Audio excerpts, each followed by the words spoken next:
Hey, what's up, YouTube? You already know I'm AllCity with AllCityLiveTV.com, and thank you for tuning in. Today, we're going to get into Warzone Season 2 Reloaded Update Patch 1.34. Everything you guys need to know about the new patch and what's going on, what's entailed in those patch notes. But before we get into those patch notes, I want to invite you guys to join our great community on Discord. We have a community of Warzone players within our Discord, and we would love you guys to come on out and join us. If you want to be a part of a positive, non-toxic, safe environment for gamers, please consider joining us on Discord if you need players to run with on Warzone or Cold War, any Call of Duty game. Come on out. We'd love to have you. The link for Discord is going to be in the description below. It's also going to be the top pinned comment on this video. Now let's get into these patch notes and see what's involved with this new update for Warzone Season 2 Reloaded. Let's get it.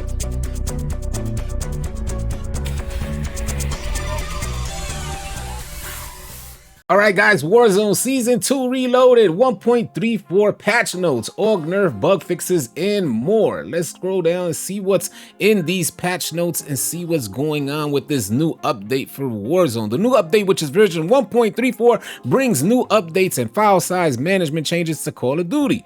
Warzone as Season 2 Reloaded kicks off across both Black Ops Cold War and also Warzone. Now, the patch is fairly large, especially if you have Modern Warfare, Cold War, and Warzone downloaded on your system. Is gonna be a lot to deal with, so be prepared for that. On PlayStation 5 is 52 gigs, PlayStation 4 52 gigs, on Xbox is 57 gigs, so it's a bit larger, and on PC it's also 52 gigs, just a little over 52 gigs. Let's get into the general patch notes. They say they fixed a dev error 6634. If you guys know what they're referring to, please let me know in the comments section below. They said they fixed subtitles for Sims, Beck, and Garcia.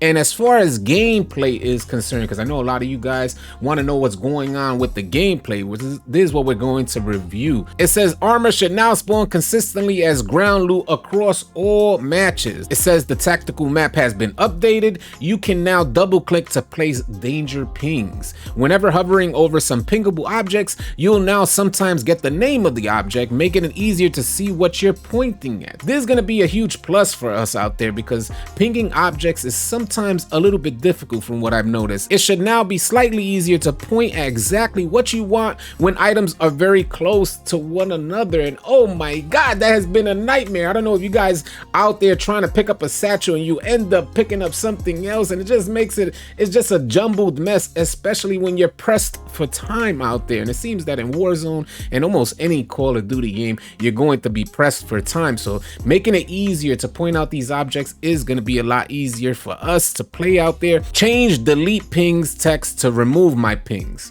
I don't know what difference that's going to make for us. On Rebirth Island, an out-of-map exploit was fixed near chemical engineering. Have you guys seen this out there? These guys take a car, take a vehicle, and drive it up to the wall by chemical engineering. And when they get out the vehicle, they glitch themselves into the wall, and we can't shoot them, but they could shoot us. It's a complete nightmare, so I'm glad to hear that they fixed this. In Plunder, self-revive can now be dropped via the quick inventory menu with keyboard/mouse or any bumper ping control scheme. Holding the ping button down for a short time will let you clear all your place pings at once. Another time saver, the Cold War AUG's base recoil magnitude has been increased. Now this, a lot of people are saying throughout the community that the AUG has been nerfed. But I've been watching a lot of reviews on the AUG in particular, and people are saying that it indeed has not been nerfed. You might see a difference in recoil, but there's still going to be the meta gun along with the FFAR. Them guns go crazy. If you don't know about them, you may want to consider them for your loadout. Cold War weapon unlocks now appear properly in the after action report. Now let's talk about attachments. The suppressor muzzle now correctly displays muzzle flash concealment as a pro. The cavalry lancer barrel now increases damage done to vehicles. Smooth zoom, variable zoom scopes will now properly mount on vertical walls. fix some ADS firing animation issues on scopes, because there's supposed to be this thing also that I saw in some reviews. There's supposed to be this thing where if it has like an ADS penalty, that people aren't really receiving that penalty. So from what I understand, things that have an ADS penalty, they aren't getting it. So this is supposed to fix that, and that's not actually happening from the reviews that I'm seeing on this new update. It goes on to say, fix the bug where some Cold War barrels were not having their intended effects. Operators.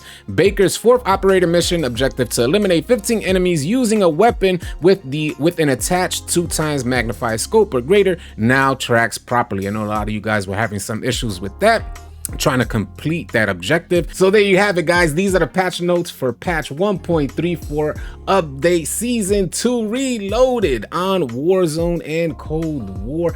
I know a lot of people are having issues with this update and saying it didn't meet their expectations. You guys let me know your thoughts in the comment section below. I would love to hear what you think about this new update. Don't forget, we go live almost every day here at AllCity Live TV, and we would love to have you guys come on out and join us. If you want to play with us on Warzone, consider joining us on Discord. The link for Discord is going to be in the description below. It's also going to be the top pinned comment on this video. I hope you found this video helpful and or informative, and if you did, please consider dropping a like on the video. If you're new to the channel, please consider subscribing, as we intend to have a ton of next gen content coming your way. I'll catch you guys on the next video. Easy, y'all.